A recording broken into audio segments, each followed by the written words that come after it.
Kuasa hukum ATR terdakwa kasus korupsi peningkatan jalan Bangkele-Kilat Toyasa tahun anggaran 2018, Gemaria Parinsing SH menyebut kliennya tidak bersalah dan tidak melakukan korupsi seperti yang dituduhkan.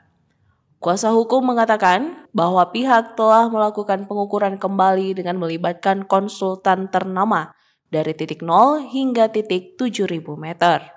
Kami kuasa hukum dan keluarga yakin bahwa klien kami tidak bersalah, ucap Gemaria didampingi keluarga ATR, Rudi Rantepasang, Selasa 2 April 2024. Ia pun mengaku sudah menyiapkan sejumlah barang bukti untuk dibawa dalam persidangan nantinya. Gemaria mengatakan bahwa pihaknya menemukan keanehan dalam kasus ini. Hasil audit Badan Pemeriksaan Keuangan atau BPK selaku instansi yang berwenang memeriksa keuangan tidak dilampirkan. Justru JPU menggunakan acuan perhitungan kerugian negara yang dibuat Dinas Inspektorat. Terbukti tidak ada laporan dari BPK dari hasil pengukuran.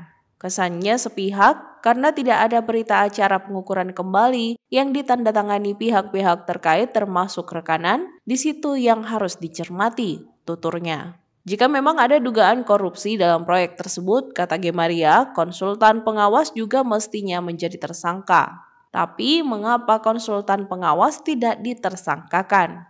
Untuk proses pencairan anggaran itu berdasarkan laporan dan tanda tangan pengawas. Jadi dengan kejanggalan-kejanggalan tersebut kan jadi aneh, jelasnya.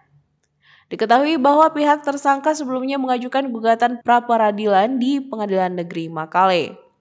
Kuasa hukum berpendapat bahwa semua ini hanya berbicara keterlambatan.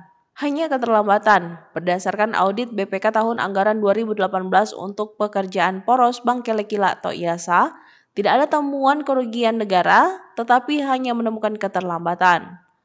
Sesuai aturan rekanan harus membayar keterlambatan ke kas negara dan saat itu rekanan telah membayarkan dendanya. Juga pekerjaan tersebut ada beberapa kelebihan pekerjaan yang tidak dihitung dan hal ini oleh BPK dianggap sebagai sumbangan ke negara, paparnya. Sehingga proses serah terima dilakukan rekanan kepada PPK, kemudian PPK menyerahkan kepada kuasa pengguna anggaran yang artinya pekerjaan telah selesai. Ia berharap hakim lebih jeli melihat kasus tersebut. Sebelum klien saya ditetapkan sebagai tersangka, pernah dipanggil beberapa kali pihak kejaksaan dan pernah dimintai kejaksaan menyediakan dana untuk mendatangkan ahli konstruksi dari provinsi sehingga kliennya bersedia dan memberikan dana. Namun hingga kliennya ditetapkan sebagai tersangka tidak pernah dipanggil untuk menghadiri pengukuran. Hasil pengukuran tersebut hanya dilakukan sepihak tanpa menghadirkan rekanan padahal seharusnya melibatkan rekanan. Semoga hakim terbuka melihat ini. Sebelumnya, Capjari Makale di Rantepao, Toraja Utara menetapkan 3 tersangka untuk kasus dugaan tindak pidana korupsi proyek peningkatan jalan Bangkele-Kilat Toyasa tahun anggaran 2018.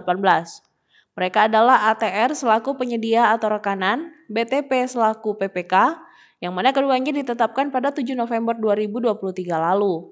Kemudian AS selaku perencana ditetapkan sebagai tersangka pada 19 Maret 2024. Sebagai informasi, anggaran poros Bangkele-Kilat Toyasa tahun anggaran 2018 berdasarkan nilai kontrak sebesar Rp7.261.000. Terdakwa ATR dan BTP telah menjalani sidang perdana di Pengadilan Negeri Makassar pada hari Selasa 2 April 2024. Hakim menjadwalkan sidang kedua pada Senin 22 April 2024 mendatang dengan agenda pemeriksaan saksi. Nah itu tidak serta-merta harus melalui proses hukum. Kalau aturan undang-undang itu harus melalui tim tindak lanjut. Tim tindak lanjut yang sidangkan. Ini ada kekurangan volume yang mengakibatkan kerugian negara atas pekerjaan saudara. Bagaimana menurut saudara? Saudara mengakui? Otomatis kan kita tidak bisa menyangkal kalau ini sudah komitmen bersama dan kita ukur bersama. Nah, begitu diakui, bagaimana? Saudara siap kembalikan itu ke kas daerah atau kas negara? Itu dia siap. Dan kapan kerugian ini sudah dikembalikan baru selesai? Di situ tidak ada. Nah, inilah. Download Tribun X sekarang, menghadirkan lokal menjadi Indonesia.